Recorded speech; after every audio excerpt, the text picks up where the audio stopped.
All right, today we're going to dive into what is really a journey of support for kids with cerebral palsy.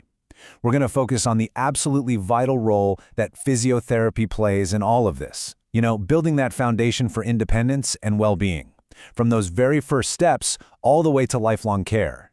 And this right here, this says it all. It's not just some fancy mission statement, it's really the guiding light for the entire journey.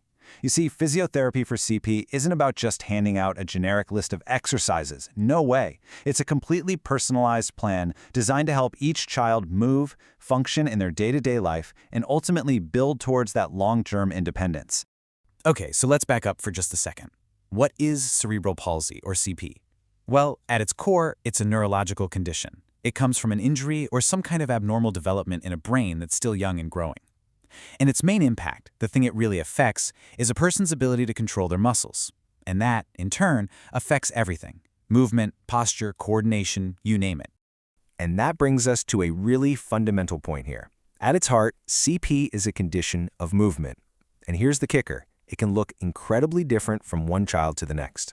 So that personalized approach we talked about, it's not just a nice to have. It is absolutely essential. And when we say diverse, we mean it. For example, you might have issues with muscle tone. That could mean the muscles are way too tight, or maybe too loose, or even a mix of both. And that one thing, just muscle tone, can create this domino effect. It can impact posture, balance, even the ability to control movements on purpose. We're talking about everything from big actions like walking, all the way down to fine motor skills like picking up a pencil. So with all these different possibilities, where on earth do you even start? Well, you start with a map. A really good, detailed assessment is that first critical step. It's how we create a truly personalized roadmap for therapy. And that leads to the big question, right? How do you take all that information from the assessment and actually turn it into a plan that works? Something practical and effective? How do you set goals that make sense? Well, one of the key tools for that is something called the Gross Motor Function Classification System, or GMFCS for short. Now, gross motor function is just a fancy way of talking about big body movements like sitting, standing, walking. This system has 5 levels, and what it does is it gives everyone, the therapists, the doctors, the family, a clear shared language to talk about a child's mobility right now. So a child at level 1 walks on their own, while a child at level V needs full help. Having everyone on the same page like that is a game changer, because it helps set goals that are meaningful and actually achievable, right from the get-go. And this is maybe the single most important thing to understand about this system. I really want to drive this home. GMCFS levels are there to guide therapy. They do not define a child's potential. This is not about labeling a kid or putting a ceiling on what they can achieve down the road. It's just a tool to create realistic functional goals that improve their comfort and help them participate in life right here and right now. Okay, so now that we have our map, it's time to open up to Physiotherapy Toolkit. This is where the real hands-on work begins, building those skills and getting stronger. Inside that toolkit, you'll find a few key things. It usually starts with managing muscle tone, trying to reduce stiffness or maybe improve stability. From there, we build on that with strengthening and stretching, which is all about building power while staying flexible. Next up, balance and coordination training. And then, and this is so crucial, it's about putting it all together for functional skills.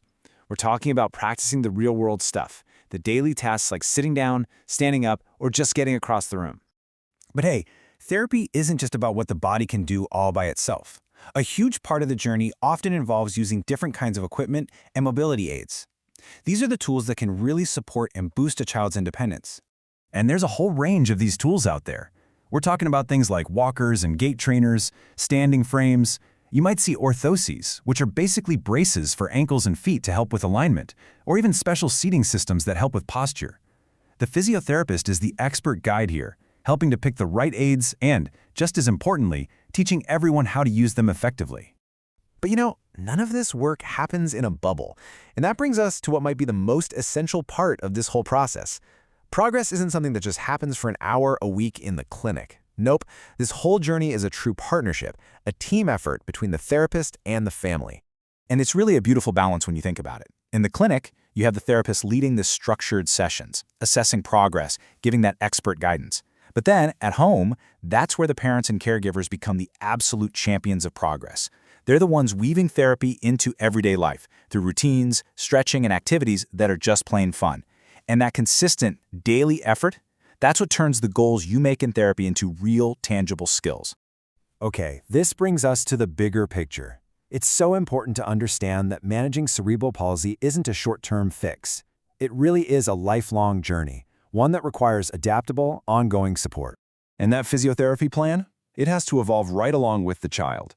In the early years, it's all about building those foundational motor skills. But then a growth spurt hits, and bam, you've got to reassess and change things up. When they get to school age, the focus might shift to making sure they can participate in school and in their community.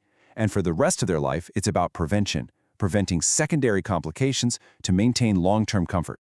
And that really brings us full circle, back to the heart of it all. This entire journey, the assessment, the therapy, the equipment, the partnership, it's about so much more than just movement. The real goal is to help a child live with comfort, have as much independence as possible, and just participate fully in their life. So I'll leave you with this question to think about. What becomes possible when we shift our focus, when the entire approach is centered not on disability, but on ability, when it's all about what a child can do and how we can build on that? Just imagine the possibilities that open up. That's the powerful idea at the very heart of this journey. Thanks so much for joining me for this explainer.